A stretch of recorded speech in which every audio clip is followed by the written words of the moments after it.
Namaste. Welcome to Miss Rohini's Garden of Eden. Look at all the wonderful fruit. I'm going to start with the Jabuticaba fruit, which is actually a native plant from Brazil. It has little tiny fruit which tastes like the muscadine grapes, and they grow on the stem. They are tart and nice, and the birds have been living up that.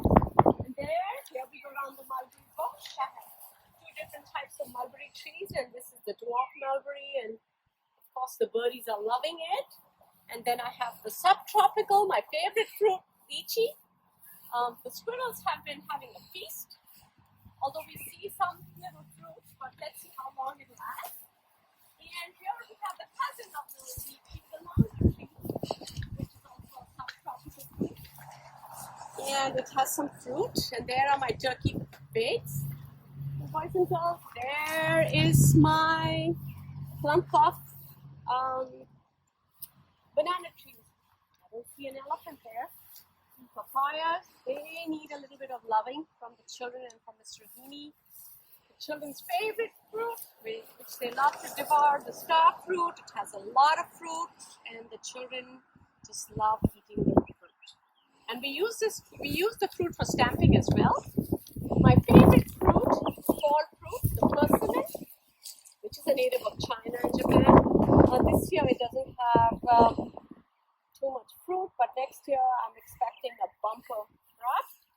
And here I have my favorite fruit, the king of all fruits, the Malacca mango, and it has mangoes. The Malacca mango is a cross between two native trees in India, the Dasheri and the Neelam, and I have a few fruit.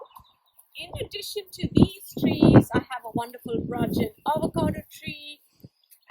At the school campus, I have an olive tree, a Barbados cherry, a guava, a peach tree, and let me think, what else do I have?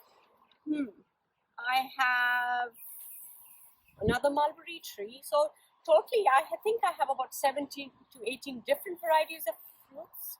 And I'm very disappointed in myself that I don't have any citrus fruit, even though this is Florida. Shame on me. I think I need to plant some citrus fruits. And then Miss Rohini's garden or the children's garden will be complete. I hope you enjoyed my video of my wonderful tour of Miss Rohini's Garden of Eden. And I'd love to see the children back here climbing up the trees and enjoying wonderful fruit. Enjoying nature activities. Oh, I don't like this bug. Bye.